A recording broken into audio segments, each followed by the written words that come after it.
नमस्कार दोस्तों, pro people news में मैं आपका स्वागत करता हूं। आरएसएस यानी राष्ट्रीय स्वयं सेवक संघ, इसे दुनिया का सबसे बड़ा सामाजिक संगठन कहा जाता है। भारत में इसे हिंदू संगठन के नाम से जाना जाता है। हालांकि ये कोई राजनीतिक संगठन नहीं है, लेकिन इसकी विचारधारा हिंदूवादी मानी जाती है। चूँकि भारत में हिंदू बहुसंख्यक है, इसलिए इसका राजनीतिक प्रभाव भी बहुत ज़्यादा है। आरएसएस के प्रमुख का बयान काफ़ी महत्वपूर्ण माना जाता है। अभी हाल में ही आरएसएस प्रमुख मोहन भागवत ने एससी, एसटी और ओबीसी के लिए आरक्षण को जारी रखने का समर्थन किया है। और इस दिल में क्या रखा है। एक कार्यक्रम में मोहन भागवत ने कहा कि जब तक समाज में असमानता है, भेदभाव है, आरक्षण जारी रहना चाहिए। उन्होंने कहा कि आरएसएस आरक्षण का समर्थन करता है। उनके इस बयान को काफ़ी महत्वपूर्ण माना जा रहा है, क्योंकि वर्तमान के राजनीतिक परिदृश्य में इस संगठन का प्रभाव केंद्रीय राजनीति में सबसे ज़्यादा है। इससे पूर्व आरएसएस प्रमुख का एक बयान आया था, जब उन्होंने कहा था कि आरक्षण की समीक्षा की जानी चाहिए।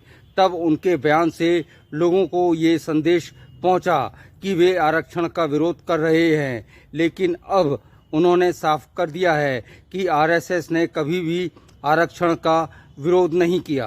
और इस दिल में क्या रखा है। आरएसएस प्रमुख मोहन भागवत ने वर्ष 2015 में संगठन के मुखपत्र पांचजन्य और ऑर्गेनाइजर में एक इंटरव्यू में कहा था कि आरक्षण की समीक्षा की जानी चाहिए और इसके लिए एक गैर राजनीतिक समिति बनाई जाए, जिससे ये मालूम किया जा सके कि आरक्षण से किन लोगों को फायदा हुआ है और कौन इसके लाभ से वंचित है। आरक्षण कितने समय तक दिया जाना चाहिए, ये भी तय होना चाहिए। इसके बाद उनके इस बयान ने राजनीतिक रंग ले लिया था। इसके बाद 2019 के लोकसभा चुनाव में पीएम मोदी ने कहा कि जब तक वो सत्ता में हैं, आरक्षण खत्म नहीं किया जाएगा। इस दौरान पीएम द्वारा आर्थिक रूप से पिछड़े सामान्य वर्ग के लोगों के लिए 10% आरक्षण की घोषणा भी कर दी थी। और इस दिल में क्या रखा है। आरएसएस ने भले ही कभी आरक्षण का खुलकर विरोध नहीं किया हो, लेकिन कभी खुलकर समर्थन भी नहीं किया। ये पहली बार है जब संगठन के प्रमुख ने खुलकर समर्थन किया है। ये आरएसएस की सोच में आए परिवर्तन का संकेत भी हो सकता है, या फिर लोकसभा वर्ष 2024 के चुनाव को देखते हुए दिया गया बयान।